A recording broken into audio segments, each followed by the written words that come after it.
Hello and welcome to another edition of Diaries of Badass Bosses podcast. Thank you for coming back. We're here every Wednesday in your ear at 7 a.m. or if you're watching on YouTube.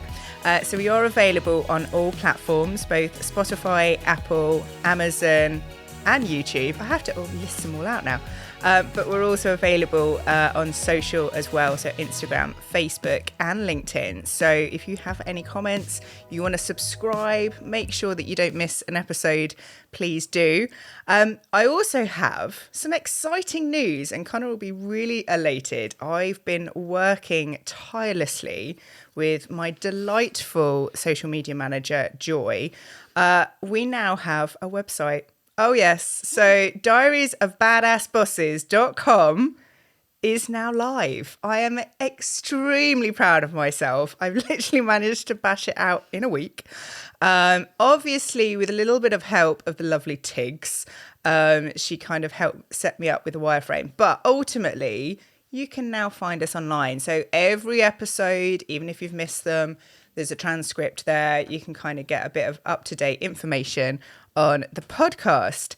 But let's just get to today. I'm hugely excited about today's guest because for me, it's going a little bit back to when I was agency side. And one of my ultimate favourite clients when I was working in PR was in retail.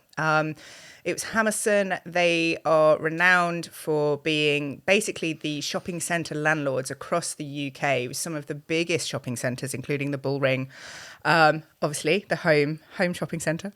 So personally, I love shopping.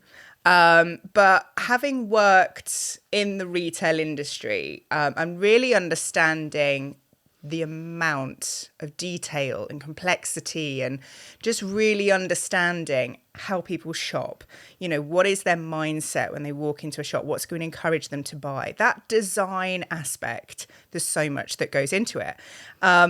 And when I was working from the PR side of it, I did some of the best fun activities ever. I actually had parkour elves running around Brent Cross shopping centre in the middle of the night for a Christmas campaign. We've wrapped an entire shopping centre in wrapping paper. Yeah, you name it. We've done it. But it was just good fun. And I just think with the retail space under so much pressure, it really breaks my heart, actually, because I would hate to see the death of the high street. I would hate to think we're losing so much shops. They're becoming ghost towns.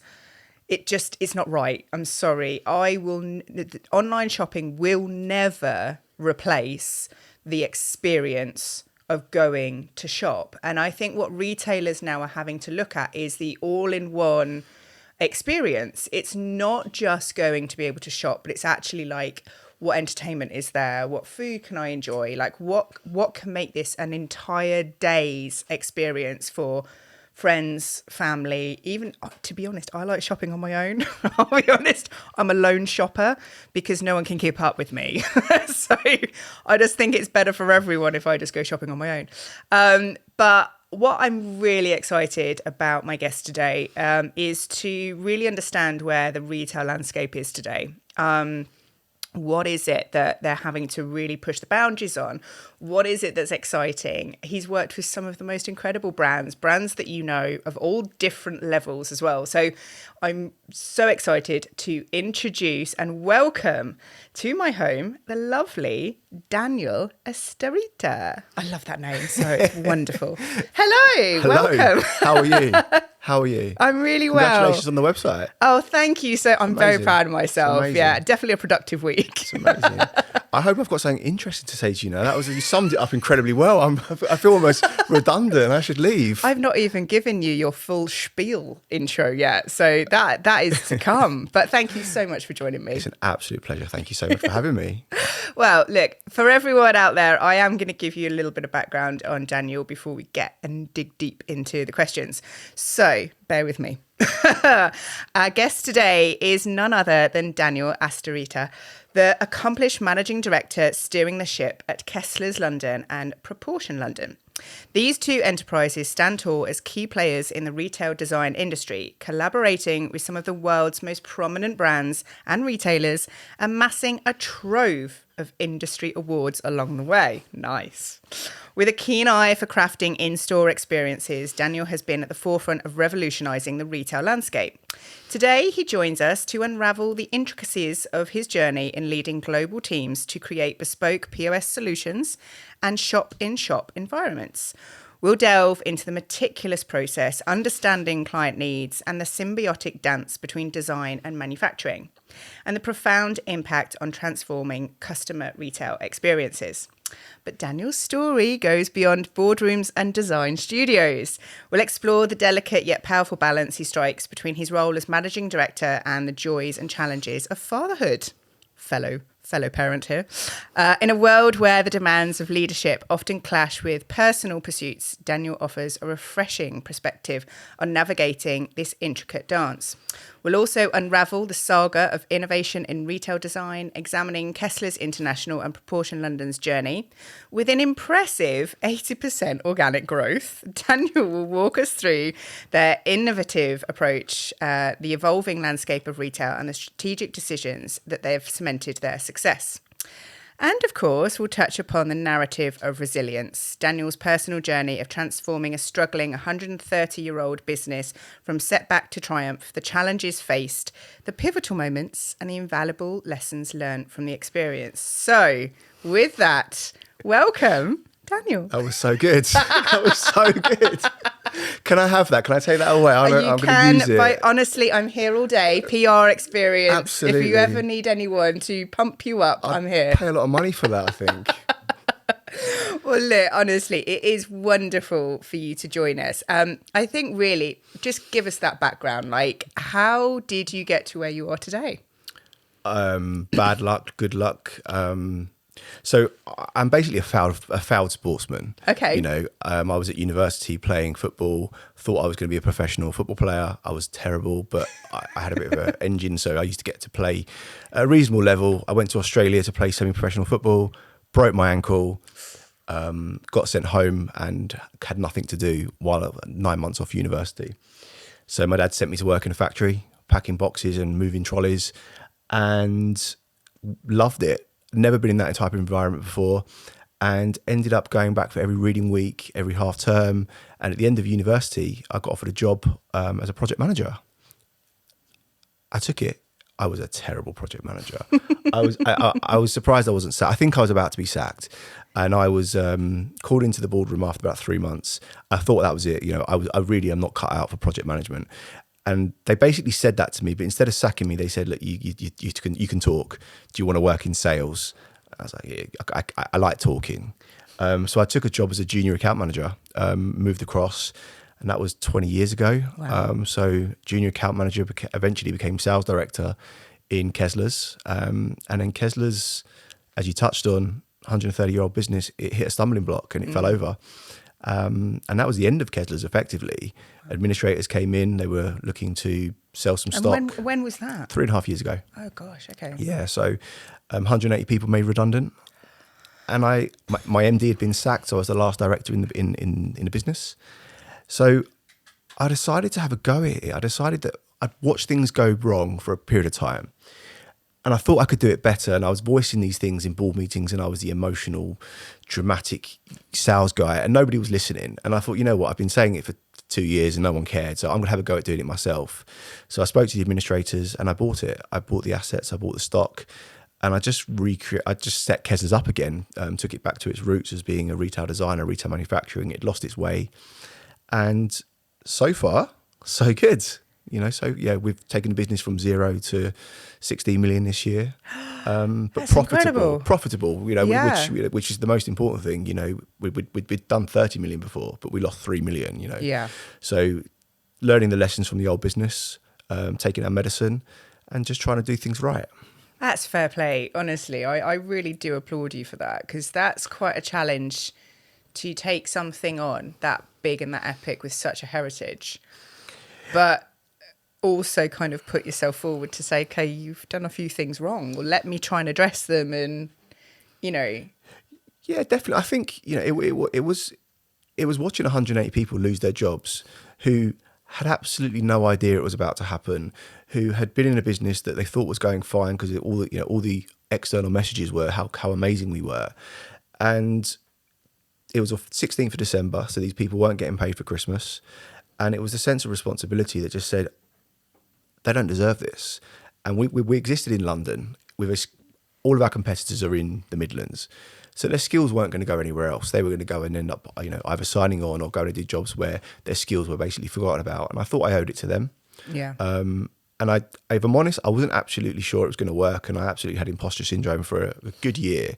And I used my network around me a lot to sort of give me that positive reinforcement. But now, I think we've hit our strides. We know what we're doing, and we've got a very good management team, and we're doing some really good things, really exciting things. And we work in a tough environment. You touched on it. Retail's a really tough place to exist at the moment. But I think as long as we stay ahead of the curve and we understand what we're trying to do, stick to our knitting, don't try and do things that we're not cut out to do, we'll be okay. Yeah. And can you are you able to give us some of the names of some of the big brands that you do work with? Yeah, sure. I mean, so we work with retailers. So Sainsbury's is a big customer of ours. We work with Asda. We work with Marks and Spencer's. But we also work with some big brands as well. So L'Oreal, biggest beauty brand in the world. Charlotte Tilbury. Oh, nice. Coty. I do like a Tilbury. You do? Like a Tilbury lipstick, yeah. I'll remember. That. If you make me sound fantastically good and, I don't come make me sound erudite and not verbose, and you can have as much lipstick as you want, that's not a problem. We can do that. We work with some tobacco brands on some vaping products for them. We work with Pernod Ricard. We work with some names, FTSE 100 big companies. As well, yeah, that was one of my big clients as well. I do love Pernod. They do some good, again, great PR activity. They do. Interestingly, you touched upon Marks and Spencer's actually, because I've been watching their documentary, their behind the scenes. Yeah. And I think it's great. I love what they're doing. My mum also works at Marks and Spencer's as well, so this is a personal note there. But I love the way that they've actually really had to own it and say, we're old, we're fuddy-duddy, we're completely changing our retail spaces. So they've opened one of their flagship stores is Stevenage. It is, yeah. First and one. It's stunning. It's so beautiful. And I've really actually enjoyed watching this documentary just to see what goes into it and what they've had to consider. But they really have changed the way they look. They have. I mean, they called it Plan A because there was no Plan B. They had to evolve. And if they didn't, they were going to fall over. And they recognised that. And I love that about them. So we were probably, if you've been to Stevenage, we're probably responsible for about 65, 70% of all the stuff in Stevenage. So that documentary, I made that. Yeah. I bet it's a really proud moment. It is. My wife does it. I point it out to her every time we go there, and she just, shouts at me and says, I'm boring. But I'm really proud of it anyway. But my husband works in insurance. I'd much rather hear about retail space and design than I would insurance. Sorry, Chris. She doesn't know she's born. Well, I'll tell her that. I'm really sorry. I feel really bad now. I'm going to shout out to the She'll be missus. watching this one when it comes out and absolutely critiquing me now. I'll be in a lot of trouble. She's going to be in that comment box. Sleeping in the spare room. Oh, well, look, I mean, tell me, so Kessler's London and Proportion London, they're renowned for crafting in-store experiences for kind of global leaders. Like, how does it have to change depending on where? Because obviously your customer is very different if you are in different countries. So what is it that you have to adjust? What's the research? What's the involvement in making sure that you're really tailoring the design to the right customer in the right location? I mean, I think it isn't as complicated as it sounds, because at our, yes, you have to understand local trends and local markets, but brands want a brand identity and they want their brand identity to be consistent. So we work with L'Oreal Paris and we deploy units into the UK. A lot of what we do globally is create the design toolkits, because obviously from an economy point of view, it's cheaper to make it in China or Dubai or Africa. So a lot of what we're doing, especially for people like Pernod Ricard, is giving them the design intent and design toolkits. And it's creating that brand identity that people all around the world can relate to. So if you go to the duty free in Dubai or the duty free in LA or Shanghai, it should be a consistent relationship that you have with that brand. Yeah. So understanding the local markets, of course, how you shop, eye lines and things like that, and what's drawing you in, it's important, but what's more important is a consistent brand identity. Yeah. And I get that. That's, can you take us a little bit behind the scenes in terms of like give us a bit of insight into the meticulous process? Because I think that's the thing. So you walk through a door. What is it that's like, is there they need to be like seeing something first before they get to the end of the shop? Like, is there a flow that you expect a customer to go through? Like, what is it that you have to consider when you design to entice people to buy? So we have a 20-10-5 rule, which is 20 meters, 10 meters, and 5. So what is our shop? What is our display? What is it saying to you from 20 meters away? So where is your eye line brought into? And it should be something disruptive. It should be something that takes you away from the white noise in the store and draws your attention to what we're trying to get you to look at. At 10 meters, we want you to start thinking about shopping, start thinking about buying something. Ultimately, we're there for you to create revenue for the retailers. So what is it? So it starts to speak about the product. So is it a bottle of whiskey? Is it a perfume? Is it a Charlotte Tilbury lipstick? And then at 5 meters, we want you to be informed. So we want you to understand that the product you're buying has this benefit or this price point. And if we can hit all of those markers, we expect to convert you to a sale. So, and it's consistent. It doesn't matter what the product is. It's a 20-10-5 rule that we apply to all of our designs. Nice. I like that. I really like the thought that goes into that. And in terms of like design, is that, again, because you mentioned obviously like with the brand and being kind of consistent with their look and feel and whether they are high end or if they're, kind of the lower end kind of more accessible brand. That in terms of like a design, how much does that play a part into the look and feel of everything that you create? So every retailer and brand is slightly different because some retailers and brands do a lot of this in-house, and what they want, they'll understand what the overall aesthetic should look like, and it's up to us to engineer a solution for them and give them something that doesn't defy the laws of gravity, because they come up with these crazy ideas about things that do things that are just not practical or safe. Others outsource that thinking to us, and you can pick off the menu if you like, where you want us to intersect a project from. So if you want us to sit down with you and strategize a product, if it's a Pernod Ricard, if we want to go to the whiskey mills and smell the whiskeys and go through the barrels and create a brand experience around that level, that's absolutely fine. Or if you're a Charlotte Tilbury, you do a lot of that in-house and you tell us what you want to achieve, we'll then come up with a 3D concept that will work in a Selfridges or a Harrods, for example, because the brands kind of are very good at coming up with these ideas. What they're not so good at is implementing them, because Selfridges or Harrods or Liberties or House of Fraser, they all have their own individual rules about what you can do in their stores. So they'll export that thinking to us. So we need to work within Selfridges guidelines, or we need to work within Sainsbury's guidelines, and they're very, very different. So we'll take their big concept idea and pull it down on paper to something that would work across all channels. Yeah, it's interesting. I loved watching the Mr. Selfridge story fantastic. because, again, the one thing that he did was transform something that was heritage. And it turned people away because they were kind of like, oh, this is, in its day, it was known for a certain way. But what he did was concentrate on what's going to resonate. So one thing I was learning when I worked kind of the retail PR side was that experiential and how important experiential is. How much are you able to kind of advise and help the people you work with in terms of, do you get involved in any aspect of that kind of side of it in terms of design? Yeah, so I mean, for me, retail, I think you summed it up fantastically well in your opening dialogue, is that retail is absolutely shifting. You don't ever need to go shopping again. You can literally have anything you want delivered tomorrow. COVID accelerated that process fivefold. Thanks, COVID. So yeah, it's got a lot to answer for, right? It's got a lot to answer for. But there's a difference between need and want. We want to go shopping. We're based in Stratford.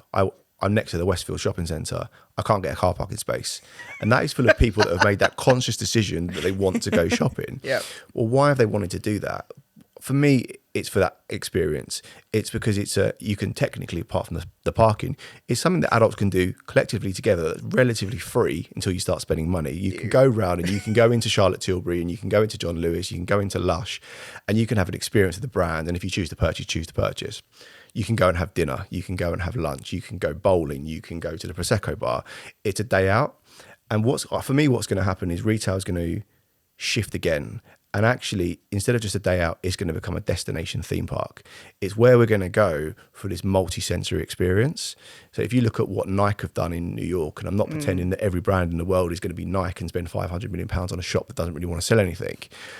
But if you take the sort of catwalk theory about how that sort of trickles down, retail is going to become more about your experience. So operational, building bricks and mortar is a capex. It's an operational spend, and it always has been ever since I've been in the industry. And I think it's going to go to a marketing spend now. So they'll start to distinguish between what they currently distinguish between what you spend in shop and what you buy online, and they go, well, online's dominating.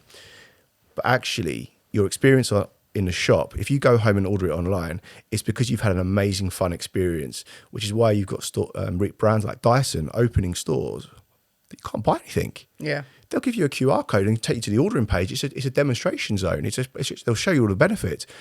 You literally can't take nothing away.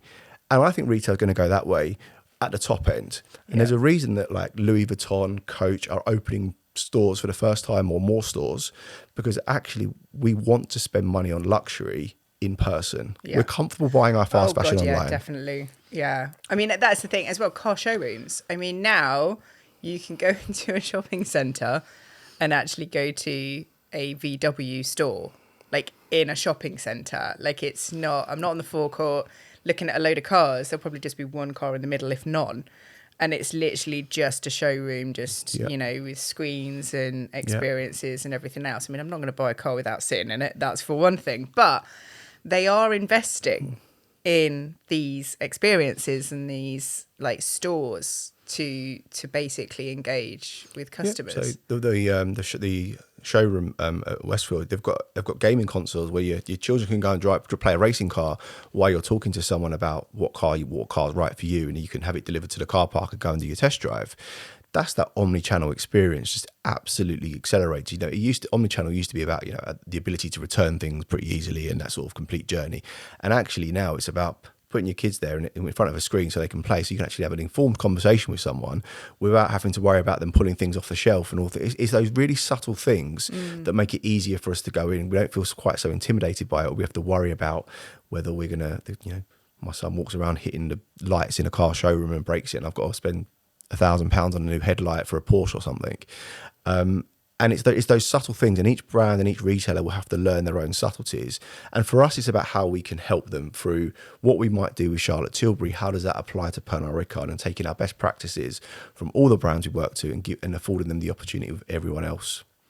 And how is the business now? Obviously, you talked about, unfortunately, like having to let those people go 3.5 years ago. Like, how big is the business now, and how, structurally is it working?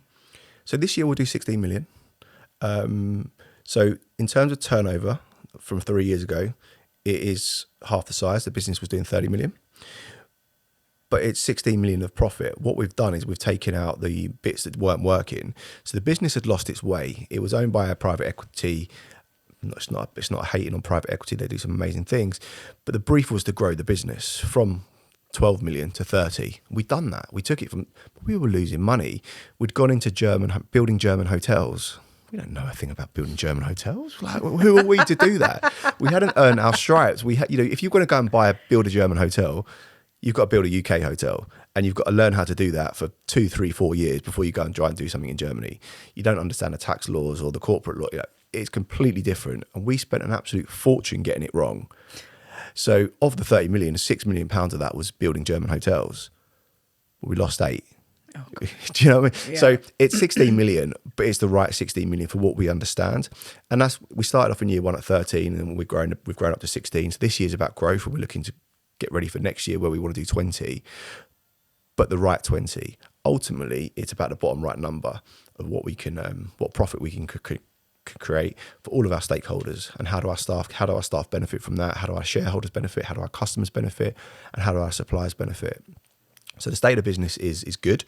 We want to be a really transparent business. We're very transparent with all of our suppliers, all of our staff, every stakeholder gets an update from us monthly as to how we're doing, where we're looking to be, because I don't want anything to be a surprise to anybody. You know, working in a business that isn't going well but pretends it is going fantastically well is not a good place to be. You create a real toxic environment where everyone's looking at each other, blaming each other. So now we're a really open book. Love that. Love that. And how many team members do you now have? 102. Oh, I like 102. Just the 2 extra on top there. Indeed, yeah. Love that. Yes. So, obviously, you're not just a successful MD, you're also a father as well. Yeah. So I'd love to kind of get into a little bit about that, because obviously a parent myself, you know, balancing that leadership responsibility, the joys, the challenges of fatherhood, it's a delicate act. So give us some anecdotes, like share some of the strategies or what you have found being a father of 2 and running a business and obviously building it back up. There's a lot of work that goes into that, you know, and how you work with your significant other as well to kind of make all of that happen, because she's quite a powerhouse in her own right as well. So between the 2 of you, it's quite exceptional. Well, you're absolutely right. It's delicate. We should be really delicate because Connie's about to have his first, right? So we're going to be really nice and not scare Connor off just yet. Due in May. Congratulations, Connor. I mean, it absolutely changed me completely. I think it's incredibly tough, but it made me such a better person. I have so much more empathy and EQ. It makes me a better MD. I was a sales director. I said 3.5 years ago, my son's 3. So this was all happening at the same time that my wife was pregnant during COVID. And I don't think I would be anywhere near as good as I am without having children. I think I was a bit of an arrogant sales guy who just wanted to sell the world. And if you had a problem, it's your problem. And actually, my children have given me that ability to be more patient, to be more empathetic, and I love it. And I didn't think I would. I thought I would like having 6-7-year-olds to take them to football, and the first part was something you had to go through.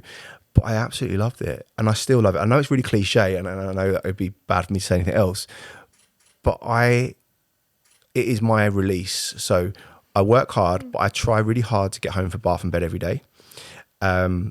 We have a half an hour to an hour before where there's no phones, there's no work, and it's playtime, roughhousing with my boy on the floor, or making my daughter laugh. So there's literally no phones, there's no TV. We play, we do something fun. And then at weekends, I used to be about playing rugby, and I still like to play rugby. But I love rugby. Do you? Yes, I'm a rugby fan. Yeah. I was at Saracens the Tottenham Stadium the weekend fabulous. gone for a great day out. So I still like my rugby, but it used to be my weekends. Yeah. Followed by going down the pub with the mates and for a few beers, and then it's a ritual up to the nightclub or something like that. And yes, I still like to do that, but it's once every 2 months. What I really want to do is I want to get home and spend time with them, because they have me in absolute stitches. Nobody can make me laugh as much. You know, my wife does a good job of it, but nobody can make me laugh as much as my kids. Yeah, it's so true. So, I mean, my boy's an IVF baby, so he was, 5 years of hard work. So we really appreciated him, and got my wife to thank for that, because I didn't want to go for the 5th time. She pushed us, and I was like, no, 4 times is enough. We have to try something else, and I will forever be grateful to her for that. Yeah. And then I said to my daughter's a miracle of 6.5 minutes of being silly. 6.5 minutes, lucky lady. Well, I'm a salesman, so it's probably 4 minutes, right? Yeah, I was gonna say it's probably 4, but round the numbers. We always triple it though. Included the shower afterwards as well, right? So true. So true. Oh my gosh. Well, look, I mean, the thing for me, I mean, I know obviously like being a mum of 2 as well, we loved the fact, if honest, so Ollie was a COVID baby, so I absolutely exactly the same age as your boy. So for us, it was great that we are actually able to be parents and run our own businesses. Yeah. So both Chris and I run our own businesses. So it just gives us that flex, but Chris is very hands-on, exactly the same as yourself. So I love to hear that, because it is a hard job. But if you've got a job that you're able to make it flexible, so does that then translate then down to your staff? Because Absolutely. That's the thing, isn't it? I think if the person at the top understands it, which we don't see very often, I'll be honest. I came from agency life where, you had to be in the office, you had to do the 6 till 9 p.m.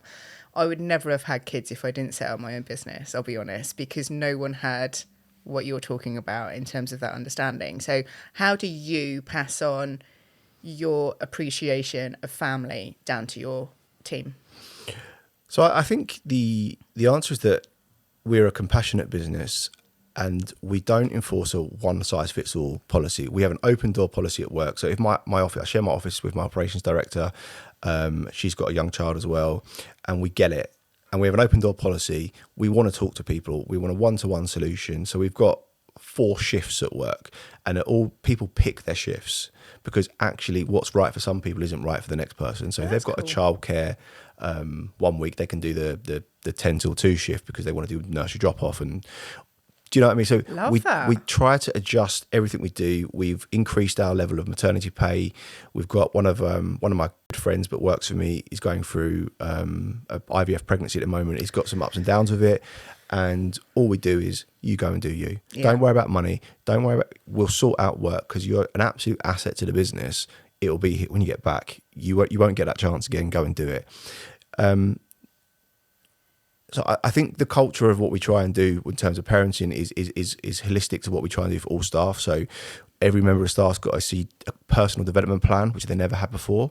Some people it's about how do I get to the next level or how do I learn a new skill? But it's written down and it's evaluated every 6 months, and we're making sure we spend 2% of our profit on training and development. Never spent any money on training and development before. So everyone's getting going on a training course. Everyone's learning a new skill. We pay Christmas bonuses for the first year 1, year 2, and we'll do it again this year. So I'm really grateful. So we talked about being a successful MD, and I appreciate that, but I attribute everything to the staff that we took back from day one and the staff that came into the business. I'm not arrogant enough to think that 3 years makes a successful business. I've got to do this for 30 years. You know, it could. You know, a swallow does not a summer make. So I owe it to the staff that came back and put their faith in us, and the suppliers and the customers and the shareholders that came on board and backed us with the ideas. So we take a really humble approach to everything. Nice. And no one's problems surpass our own. So yes, I'm lucky that tomorrow my son's nursery's closed and I'm at home with my son and my daughter and one of his friends because his mum's going to work. So I'm doing daddy daycare tomorrow and I can't wait. It's going to be great. It's going to be great fun. But I'd like to think that we would afford that opportunity to any member of staff that came and asked for it. Yeah, I mean, you can get them designing some new stores for you, like get the crayons out, like, Absolutely. you know, Absolutely. Get them part of the family business. Absolutely. We're off to Smith's to buy a giant jigsaw puzzle because they all love jigsaw puzzles. Yeah, which I'm quite happy about. Mine do actually. So, yeah, puzzles is, and I do. I think it's quite cathartic. And it's better if I go to Smith's without them, because if I go to Smith's, I end up spending 10 times what within a giant jigsaw, because I am a soft touch. Yeah, that and hobbycraft. I walk in and I'm just like, oh my God, like, happy days. Great. I love it. We built Marble Run this weekend and I've just bought the extension pack because I want to try and build a marble run that goes around the whole house. Oh my God. And that's how much fun I'm having with them. I would love you. That's how much fun I'm having, genuinely. But it's so cool because, again, even with Freddie's school, his Easter homework is we've got to collect a load of different things, like from cardboard boxes, toilet roll holders, plastic bottles, because they're going to be doing engineering and a marble run when they go back to school. So exactly the same. And when I said to my husband that that's what we were doing, his face just lit up, because I love building as well. Yeah. And I think that's why I love talking about this with you as well, because I do love design. I do take into account, when I walk into a store, I don't just look at the items themselves. I do look at the way that they're displayed, because it makes the difference. It really does. If I can't, for example, clothing, if I can't see it, if it's just bunched up on a rail, you're going to miss it. And I'm always one of those people that really digs deep, and I do enjoy and appreciate design. But I know the other aspect as well that's really playing a part is technology. Yeah. I've seen some incredible things, personalization, the ability to go into a trainer store and go on a computer and design your own set of trainers and stuff. So what is it that you guys have been doing personally at Kessler's that is very technology based or heavy? Sure. I mean, I think you're absolutely right. Technology is going to, at the moment, we put technology into our displays 5 years time, we will put our displays into technology. It will absolutely swap. And I'm absolutely aware of that. I do a lot of reading. I quite enjoy reading. And what we're trying to do at Kessler's is understand the technologies. So we are 2% more understanding than our customers, so we can help them with making informed decisions. So we've done some really cool stuff with AI.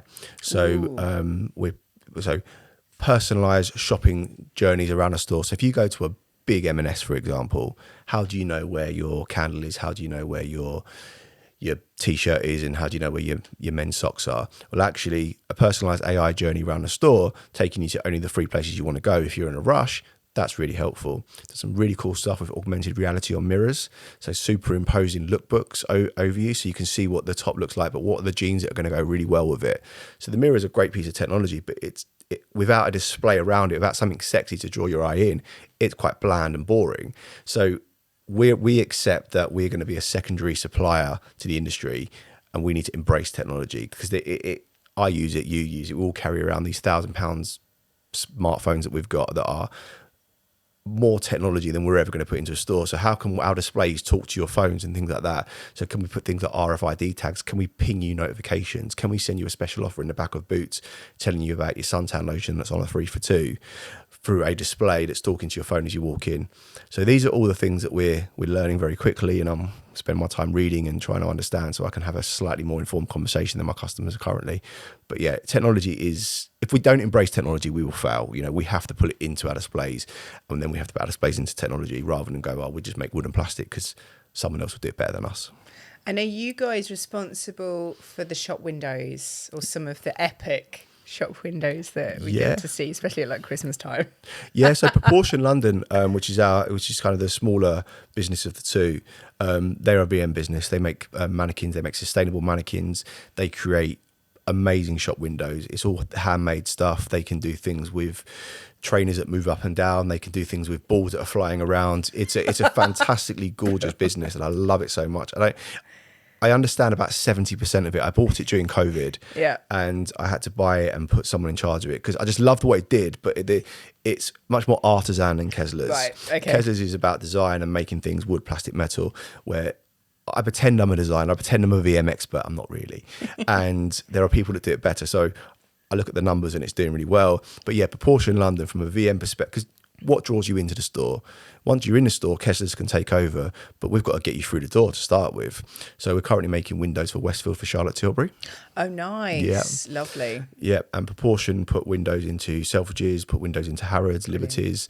And it's a stunningly gorgeous brand, and I love it and proud to own it, but probably should understand it a bit more.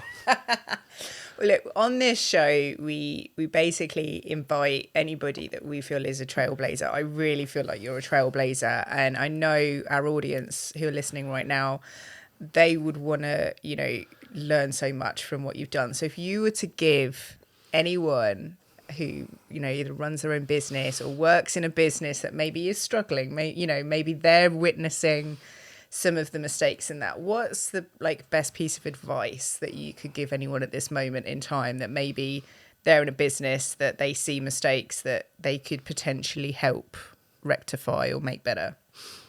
So I think my two lessons that I've learned is, firstly, surround yourself with people that challenge you.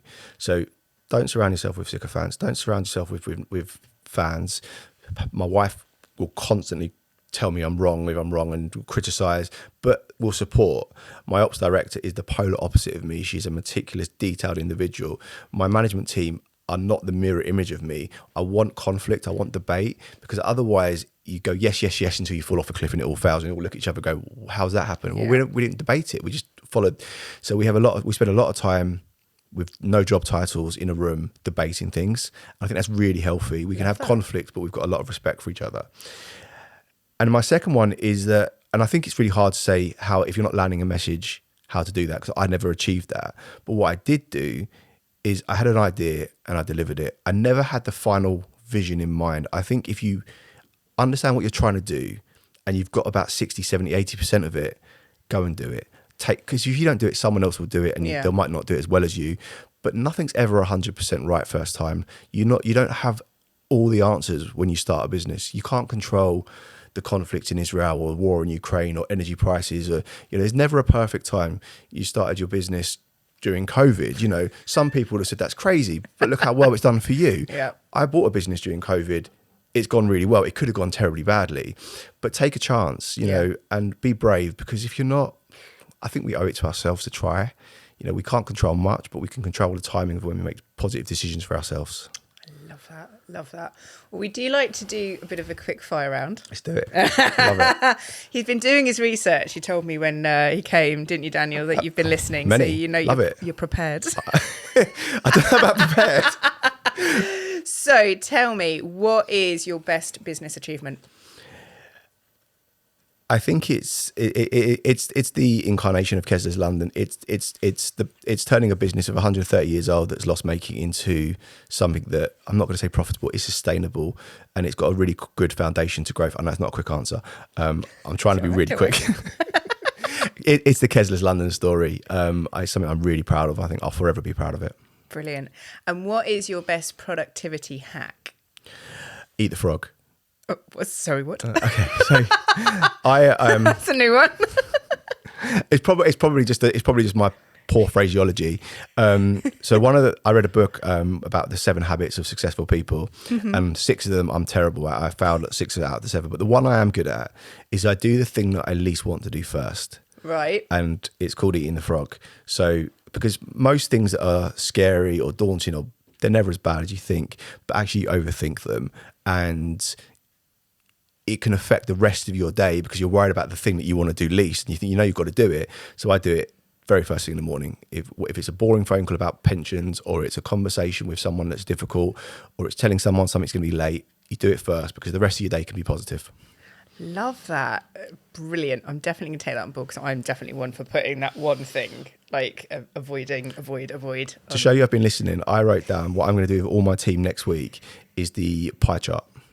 The workplace pie chart. I loved it. I really did love it. And I've got a strat day coming up in 2 weeks at Down Hall. It's really good. And we're going to get into it. Yeah. It honestly, it's quite shocking as well, because everyone will go, oh God, okay. And the way in which they can change it and turn it around in quite a short space of time is amazing. Yeah. And so it's a really good tool. And my favourite question: what is one thing the internet doesn't know about you? So you're old enough that there's got to be something. I beat Mo Farah in a race once. What? Yeah. Okay, I need to know more on this. Okay, so I run for English schools 800 metres when I was 14 and 15. I came second or third. I never won any. I was always second or third. And there was a race I used to run for Edinburgh Haringey, and I stepped up to run 1500, and he'd stepped down. He went to a school in the same county as me. He stepped down to 1500, and I think he was jogging and I was sprinting. But I came second and he came third. I love that. Yeah. So he was probably injured. But the story... I don't care.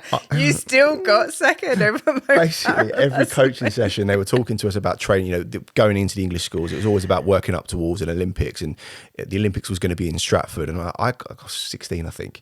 And I don't want to go to Stratford. I don't want to go to Stratford for the Olympics. I kind of fell out of love with running, because actually I'm going to train for 10 years to go to East London, Stratford to be an athlete. I want to go to LA or Sydney. So I kind of stopped running. I then ended up working in Stratford for 10 years, and Mo Farah went and won double Olympic gold and become a sir, and got all the glories of millions. And there's me working the struggling business in Stratford. So he's the ultimate winner here. But for what was probably 3.5 minutes, one race in Enfield, North London, he came third to my second. I think that's one of my favourite responses. And you can't find it on the internet. I might put it on there. I love that. I think that's brilliant. Put it on my Wikipedia page. Oh, well, look, thank you so much. It's genuinely been such a pleasure to have you on. I'd love to invite you back, because I know that there's so much more to come. Can you give us a little bit of what does the next couple of years look like for you and Kessler's? Yes, of course. So we're into year 3 of a 3-year plan. And we're also into year one of the next 3 years, if that makes sense. Yep. So this year for us is about growth. So we feel like we've earned our stripes. We've bought a new factory. We've moved the whole business out of Stratford into a space in Hyams Park. So it's a custom built space. It's more sustainable.